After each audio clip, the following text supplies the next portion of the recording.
For 4 years, the historic planet-hunting mission Kepler stared at a group of 150,000 stars located in a region extending 3,000 light-years away from Earth.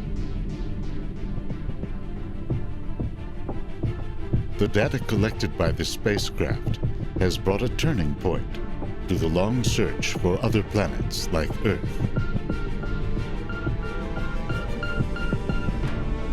Is ours one of countless life-bearing worlds strewn about the galaxy? Or is it a rare Garden of Eden in a barren universe?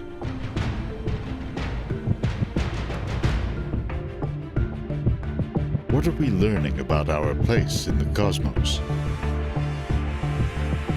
From the search for Earth-like planets.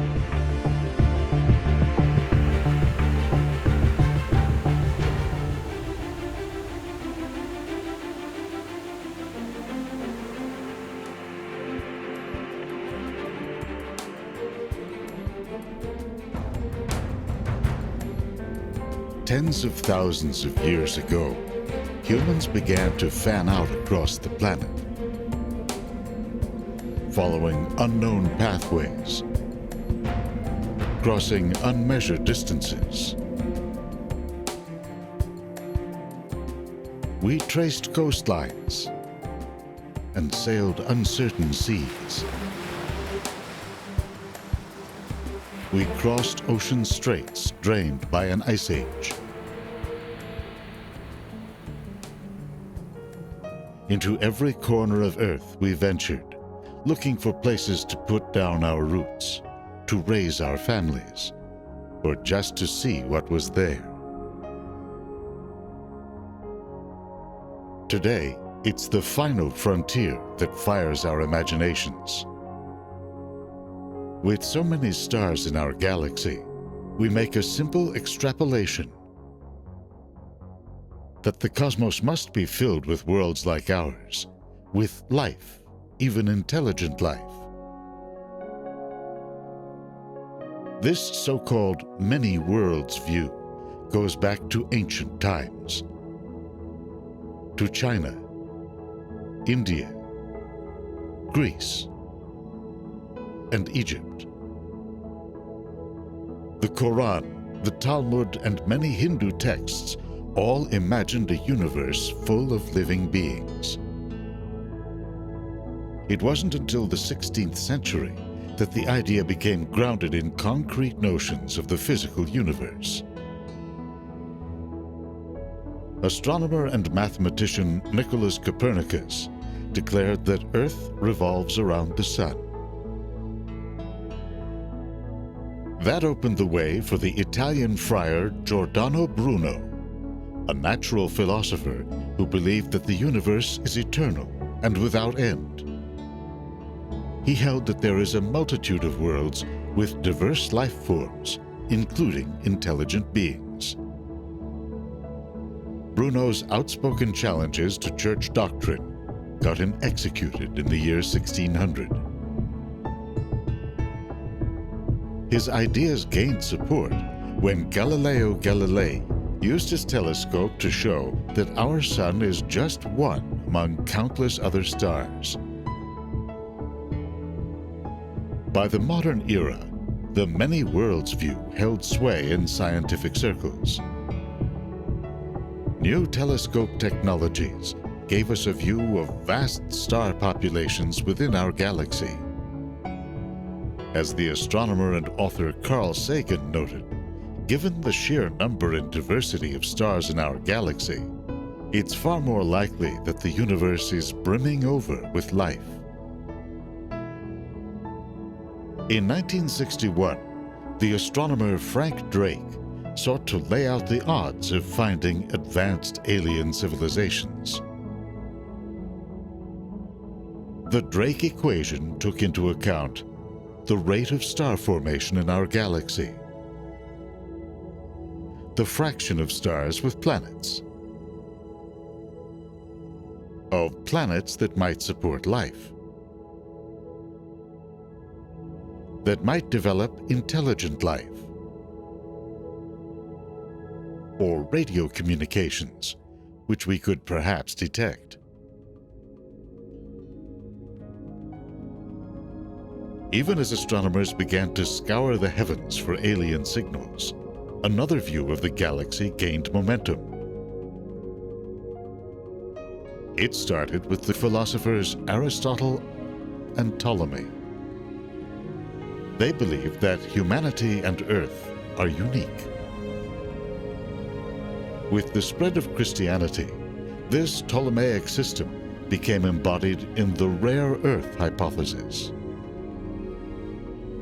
In religious doctrine, it was taken to mean that mankind and Earth were specially created by God in His image. In science, it implied that the circumstances that allowed life to unfold on Earth are so particular and fortuitous that the odds are slim we'll find another place like it. Where does the debate stand today, with information about Earth and the cosmos pouring in from ever more advanced technologies? On the many-world side, modern theories hold that planet formation is a common byproduct of star formation. And as we've seen on this planet, life is persistent, adaptable, relentless. Millions of species grace the landscapes and oceans of our planet. From simple one-celled plants to complex megafauna. In terms of mass and sheer numbers, none of it holds a candle to a simple hardy form. Bacteria have been documented in fossils dating back some 3.5 billion years.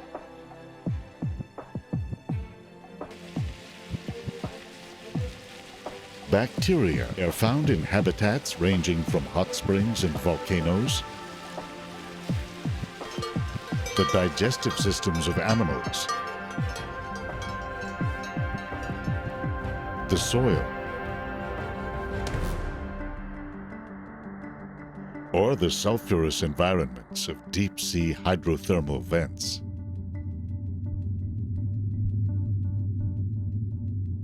They are part of a much larger global ecosystem that suffuses the Earth's crust. Down where heat and chemicals from Earth's interior fuel their growth. Not even the worst climate catastrophes of the past could dislodge this biological storehouse. From widespread volcanic eruptions to episodes of global glaciation. It's easy to imagine life gaining a foothold on a wide variety of worlds. Comets and asteroids, for example, have been found to deliver a steady rain of interplanetary dust to Earth, including organic compounds and water that could have supplied the building blocks of life.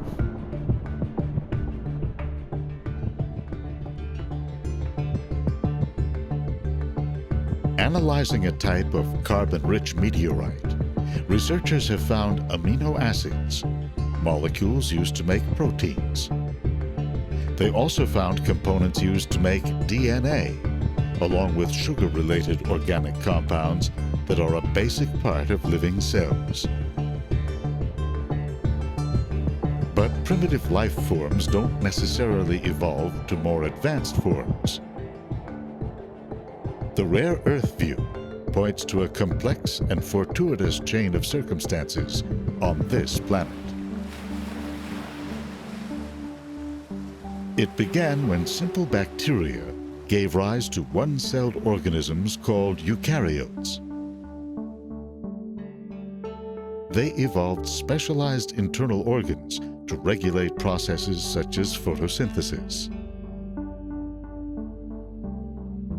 These organisms began to regulate surface temperatures by taking in carbon dioxide, a greenhouse gas, while releasing oxygen.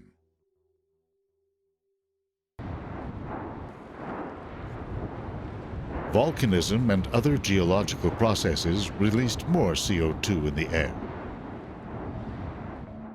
Ocean and land plants, along with chemical reactions in rocks called weathering, pulled CO2 back out of the air. A global carbon cycle developed that kept surface temperatures within a relatively narrow range. A stable climate allowed the planet to retain its stores of water. Water, in turn, has helped drive the movement of Earth's crustal plates, a process that releases and buries CO2. There were other factors as well. A nearly circular orbit has helped keep seasonal extremes in check. The Moon stabilized the day-night cycle. Earth is also at a distance from the Sun that allows surface temperatures to hover between the freezing and boiling points of water, the so-called habitable zone. Some scientists also believe we live in a galactic habitable zone. We are close enough to the galactic center to be infused with heavy elements generated by countless stellar explosions over the eons, but far enough away from deadly gamma radiation that can roar out of the center. At the same time, Earth has been able to survive a range of other natural hazards. Some researchers, for example, have linked mass extinctions in the past to the Sun's passage through one of the spiral arms, where gamma radiation sources lie in wait. So too, we've made it through asteroid impacts, climate changes, and solar eruptions. Now we wonder, are there kindred spirits somewhere out there to share our survival stories with? Or is Earth alone amid the wastelands of a barren galaxy?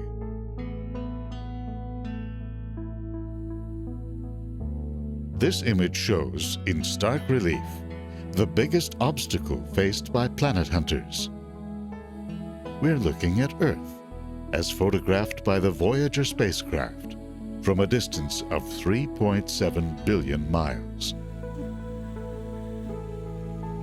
Our mighty world occupies only about 1/10 of 1 pixel. Try seeing something this small at hundreds of thousands of times that distance. And try seeing it through the bright glare of a star. Still, astronomers have made extraordinary progress. In 1995, Swiss astronomers announced the discovery of a planet orbiting the star 51 Pegasi. They found it by carefully charting the star's wobble caused by the gravitational tug of an orbiting planet. What they found is no Earth. It has about half the mass of Jupiter, but orbits at a distance closer than our own Mercury is to the Sun. Most of the planets discovered with this method are gas giants, so-called hot Jupiters that swing in close to their host star.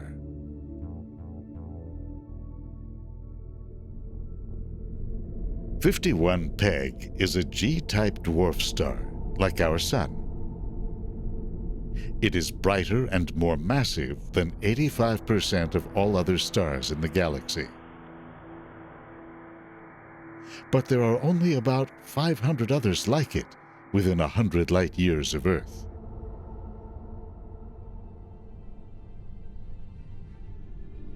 Scientists have turned their wobble method on a more plentiful breed, called M stars.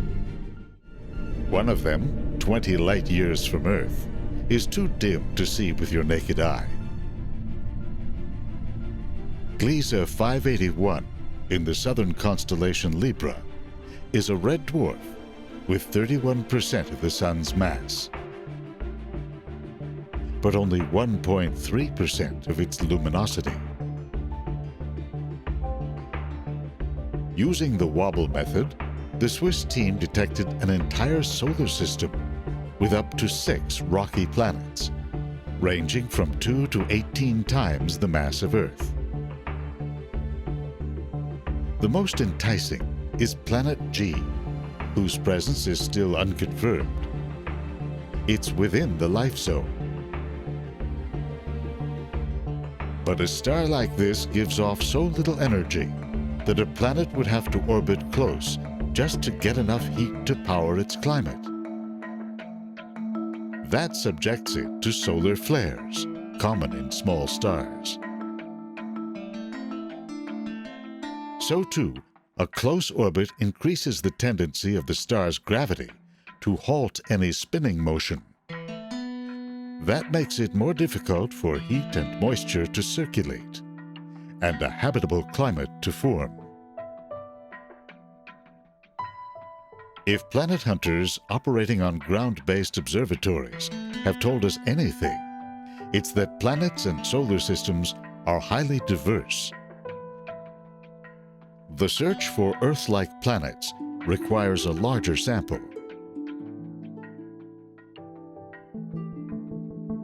Enter the Kepler Space Telescope, launched in the year 2009. For nearly 4 years, astronomers aimed its precision instruments at a tiny patch of sky with 150,000 stars at a distance of up to 3,000 light-years away from Earth.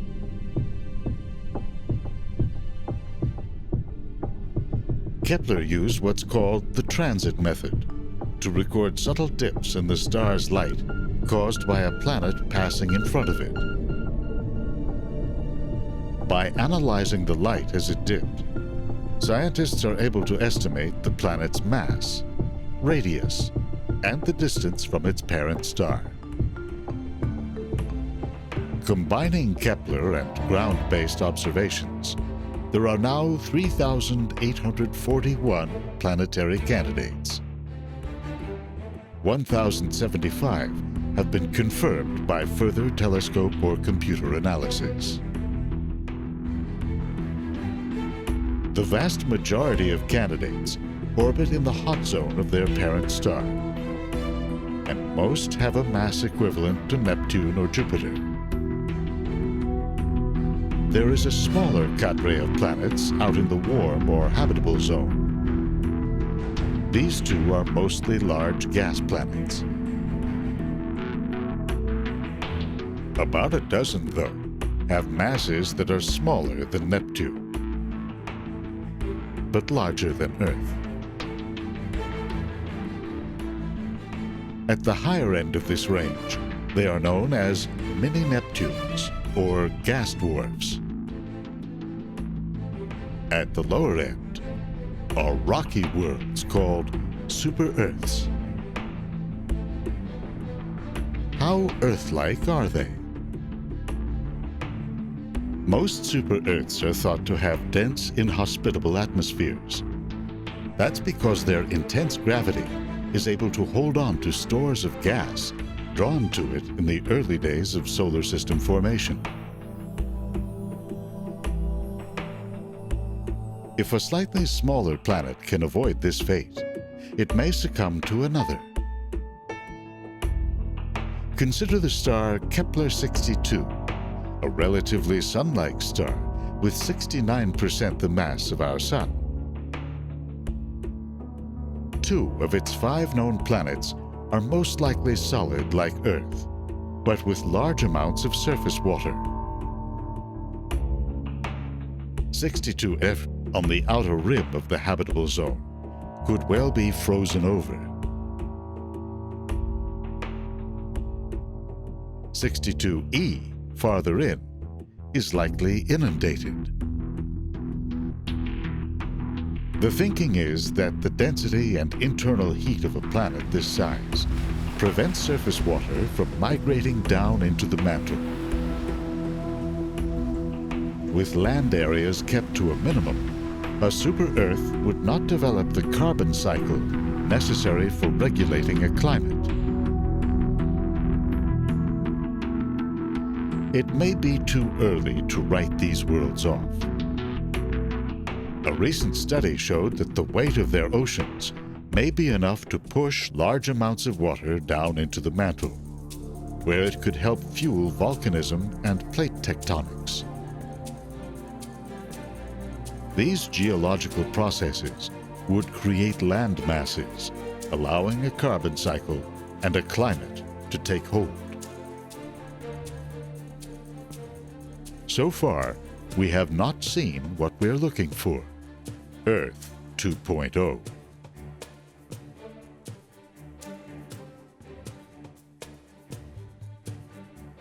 A malfunctioning gyroscope on the Kepler satellite ended its observations after 4 productive years in space. The data it captured remains a mother lode that scientists continue to mine.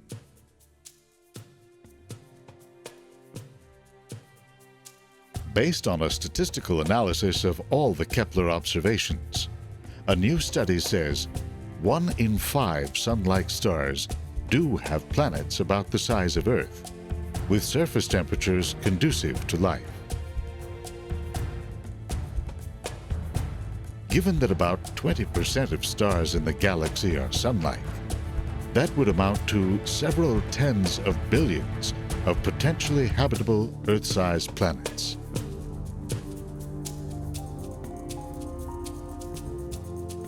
Kepler came online in a new age of massive data gathering and supercomputer analysis. That will define future planet-finding missions as well. The Transiting Exoplanet Survey Satellite, TESS, for example, is scheduled for launch in 2017. It will focus on about 500,000 bright sun-like G and K stars, looking for telltale dips in their light as orbiting planets pass. The James Webb Space Telescope, in active development since 1996, is currently slated for launch in 2018. Astronomers hope to use it to peer into planetary atmospheres, to detect carbon dioxide, oxygen, methane, and other indicators of climates or even life. Optimism that we'll find other worlds like ours is driving these increasingly sophisticated efforts. It's tempered by what we've learned of our own world and solar system, that there are so many factors that can derail a planet's evolution. In the future, if our itch to explore becomes unbearable, or if somehow things don't work out on this planet, there is bound to be some available galactic real estate out there. We'll have to develop advanced transport to get there, 20, 100, 1,000 light years away.